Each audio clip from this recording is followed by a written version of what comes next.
अंदर पैरेन्काइमा तक कवर कर लिए थे। ये हमारा सेकंड टाइप ऑफ टिश्यू है कोलेनकाइमा, ठीक है। तो कोलेनकाइमा जो टिश्यू है वो लगभग पैरेन्काइमा जैसा ही होता है, बस थोड़ा सा डिफरेंस होता है दोनों में, पैरेन्काइमा और कोलेनकाइमा में, ठीक है। तो कोलेनकाइमा और पैरेन्काइमा ये पैरेन्काइमा जो टिश्यू है वो कोलेनकाइमा से ज़्यादा डिफरेंस नहीं है, ठीक है।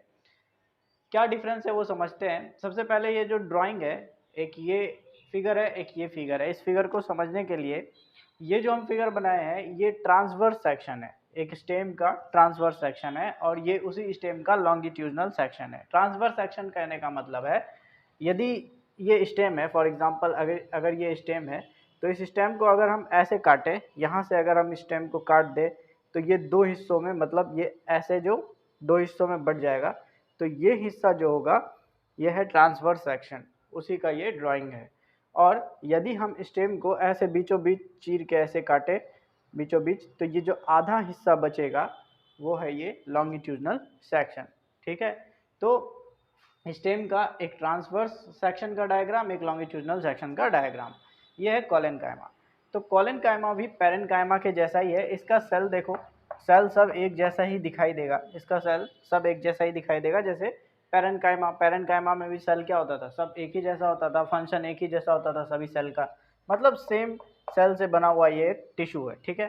पैरेन्काइमा में क्या था, एक बड़ा सा फूड वैक्यूल था, है ना, और उसके आसपास डेंस साइटोप्लाज्म और सेंटर में न्यूक्लियस था, मतलब एक छोटा सा न्यूक्लियस था। यहाँ भी बिल्कुल वैसा ही है, बस अंतर थोड़ा सा ये पता चलेगा कि पैरेन्काइमा टिश्यू जो था वो आपस में पैरेन्काइमा सेल्स के बीच में छोटा छोटा जगह रह जाता था जिसको इंटरसेलुलर गैप कहते थे, ठीक है। लेकिन यहाँ पे जो वो गैप है वो नेग्लिजिबल होता है या बहुत ही कम होता है, या कहीं कहीं पे एब्सेंट भी लिखा हुआ रहता है, ठीक है। बुक्स में कहीं कहीं एब्सेंट भी लिखा रहता है, कहीं पे लिखा रहता है कि बहुत ही कम गैप है, एक्सट्रीमली स्मॉल गैप, ठीक है। तो internal space is extremely small और एब्सेंट, मतलब इसके बीच में जो स्पेस होता था जैसा पैरेन्काइमा में, तो कोलेनकाइमा में वो स्पेस बिल्कुल ही कम या एब्सेंट होता है, ठीक है। इसके अलावा ये जो सेल वॉल है, ये जो सेल वॉल है पैरेन्काइमा का, जो सेल वॉल होता था पैरेन्काइमा के अंदर, उसका सेल वॉल बहुत ही पतला होता था, सेलुलोज का सेल वॉल बहुत ही पतला होता था। यहाँ पे भी सेल वॉल सेलुलोज, हेमिसेलुलोज या पैक्टिन का ही होगा, लेकिन बस अंतर यह है कि इसका सेलुलोज, इसका जो सेल वॉल होगा वो पतला नहीं होगा, वो कहीं से मोटा होगा कहीं से पतला होगा, इरेगुलर हो जाता है। जैसे कि इसी का हम ट्रांसवर्स सेक्शन, लॉन्गिट्यूडनल सेक्शन देखें तो ये जो रेड कलर से बनाए हुए हैं कॉर्नर, जो सेल्यूलोज है वो कॉर्नर पे आके ज़्यादा जमा हो जाता है, ठीक है। ये जैसा ये कॉर्नर इलाका है, यहाँ पे आके ज़्यादा जमा हो जाता है सेल्यूलोज, तो यहाँ से ये सेल वॉल थोड़ा मोटा हो जाता है, बीच में कहीं पतला हो जाता है, फिर मोटा हो जाता है। तो एक्स्ट्रा सेल्यूलोज इस कॉर्नर वगैरह पे आके जमा हो जाता है, तो यहाँ पे सेलुलोज क्या हो जाता है, मोटा हो जाता है। यही चीज़ अगर कॉर्नर पे देखें कोना में, ठीक है, ये यहाँ पे मिडिल लैमेला के पास है, इधर अगर कॉर्नर में देखें तो कहीं कहीं पे क्या हो जाता है, सेलुलोज का डिपोजिशन कम है जिसके वजह से सेल वॉल पतला हो जाता है। तो मतलब बेसिक सा बात यह है कि इसका जो सेल वॉल होगा वो इरेगुलर होगा, कहीं पे मोटा कहीं पे पतला होगा, ठीक है।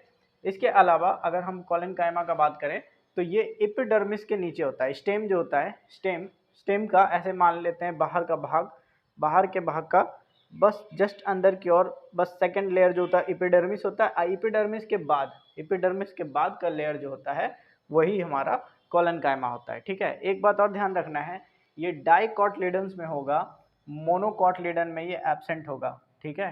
ये कहाँ पाया जाएगा, डाइकोटिलेडन प्लांट्स में, जो स्टेम होता है, लीफ का पेट्यूल्स होता है या लीफ का मिड रिब्स होता है, वहाँ पाया जाता है, जबकि ये मोनोकोट के अंदर एब्सेंट होता है। मोनोकोट प्लांट्स के अंदर ये एब्सेंट होता है स्टेम, रूट या लीव्स में, ठीक है। इसका काम क्या है, जैसा कि हम बता रहे थे कि पैरेन्काइमा जैसा ही होता है, तो ये भी लिविंग सेल ही होगा, ठीक है, लिविंग सेल होगा, लेकिन इसका जो आकार होता है वो इलोंगेटेड होता है, लंबा लंबा आकार होता है, ठीक है। और जैसा हमारा पैरेन्काइमा जो क्लोरोप्लास्ट होता था, अगर पैरेन्काइमा तो उसका नाम क्लोरेनकाइमा होता था, लेकिन क्लोरोप्लास्ट इसमें भी होगा, कुछ क्लोरोप्लास्ट होगा, लेकिन इसका नाम में कोई बदलाव नहीं होता, उसको भी हम कोलेनकाइमा ही कहेंगे, ठीक है। उसके बाद इसका मेन फंक्शन होता है कि यह उस चीज़ को जिसमें जिसमें ये पाया जाएगा, जैसे प्लांट के लीव्स के पेटियोल्स में या मिड रिब्स में पाया जाएगा, तो या फिर जिस प्लांट के स्टेम्स में पाया जाएगा, वहाँ पे ये इलास्टिसिटी प्रदान करता है। कहने का मतलब वहाँ पे मैकेनिकल सपोर्ट देने का काम करता है। अब मैकेनिकल सपोर्ट या इलास्टिसिटी क्या होता है, जैसे कि सबसे पहले मोनोकोट और डाइकोट हम समझा देते हैं, फिर डिटेल में मोनोकोट और डाइकोट के बारे में बताएंगे। अभी जैसे समझने के लिए हम ये समझ सकते हैं, जैसे एक लीफ का टाइप ये है जिसका आगे चल के ये नैरो हो जाता है, ठीक है, आगे चल के ये लीफ नैरो हो जाता है, पतला हो जाता है, आगे चल के ये लीफ, है ना। तो ये जो लीफ है इसका जो वेन है अंदर में, जो ये पतला पतला सा वेन दिखाई दे रहा है, ये सीधा होता है, बिल्कुल स्ट्रेट होता है, ठीक है, इधर उधर फैला हुआ नहीं है। जबकि ये लीफ देखें तो ये ब्रॉड है, चौड़ा है, इसका मिड रिब हमको साफ साफ दिखाई दे रहा है। इसके अलावा इसके अंदर जो वेन है वो ऐसे ऐसे फैला हुआ है, मतलब ऐसे फैला हुआ है, ठीक है। तो ये जो है इसको हम मोनोकॉट कहेंगे, इसको हम डाइकॉट कहेंगे। एक बीज होता है ना, बीज, अगर वो बीज से जो पौधा निकलता है वो दो पत्तों के साथ ऐसे डिवाइड होकर निकलता है, या एक बीज का दो हिस्सा डिवाइड हो सकता है, तो वो डाइकॉट कहलाता है। अगर एक बीज हो जिसका दो हिस्सों में ना डिवाइडेड हो तो वो मोनोकॉट कहलाता है। इसके बारे में डिटेल में बाद में बात करेंगे, ठीक है। तो अभी समझने के लिए मोनोकॉट और डाइकॉट हम समझ लेते हैं। तो ये हमारा डाइकोट है। तो डाइकोट का ये हिस्सा जो होता है, ये हिस्सा जिससे पत्ती जुड़ा होता है स्टेम से, इसको हम कहते हैं पेटियोल्स। ये हिस्सा को कहते हैं पेटियोल्स। और ये जो बीच में हमको दिखाई दे रहा है, ये हिस्सा, इसको हम कहते हैं मिडरिब, ठीक है, इसको कहते हैं मिडरिब, इसी से जुड़ा होता है ये वेन्स। तो ये मिडरिब जो है ये लचीला होता है, ऐसे ऐसे करने पे टूटता नहीं है, या ये पेटियोल्स ऐसे ऐसे करने पे टूटता नहीं है। तो ये क्या कर रहा है, पत्तों को मैकेनिकल सपोर्ट दे रहा है। तो इसके अंदर कौन सा टिश्यू पाया जाएगा, इसके अंदर कॉलेनकाइमा पाया जाएगा, ठीक है।